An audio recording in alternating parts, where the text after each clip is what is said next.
working with the judiciary as well as it relates to the administration of justice. If you talk of peculiar problems relating to delay in the administration of justice, we brought to bear a legislation that see to speedy determination of cases and arising therefrom recorded unprecedented convictions within the judicial systems arising from the amendment to the Administration of Criminal Justice Act.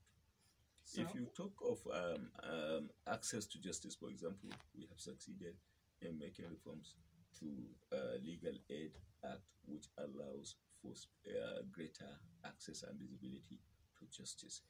So, in all dimensions, from whichever angle, from whichever dimension you look at it, we have succeeded as a government in bringing about reforms that impacted positively in the lives of the general populace.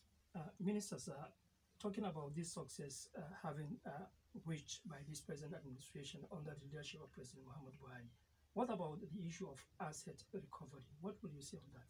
Well, I think we have recorded unprecedented successes in that direction. For example, during the first tenure in office of President Muhammadu Buhari, we have recorded a major recovery effort, recovery of 322 million US dollars from Switzerland, which were deployed in the enhancement of the lives of less privileged members of the society. They were deployed in the End Power program, school feeding program, trader money programs, among others, and that amount had indeed impacted positively in the lives of the less privileged members of the society.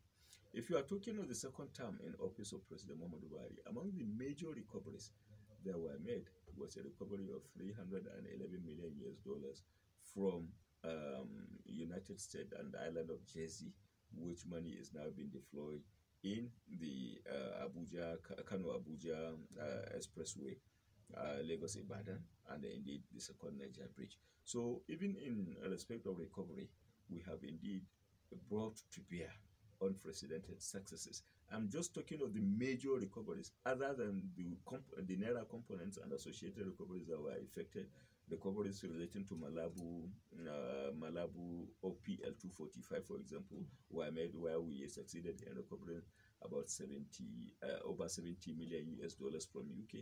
So a lot of progress were equally made in asset recovery as far as the administration of criminal justice and recovery efforts are concerned. So, based on the recent development of a committee set up to investigate Ibrahim Magu, the former EFCC chairman, who was recently suspended, some quarters allege that you are behind the bar on this. What will you say about this? Well, the major consideration relating to it is one, what is put in place in investigative sense is indeed a presidential committee and not a committee by the office of the Attorney General.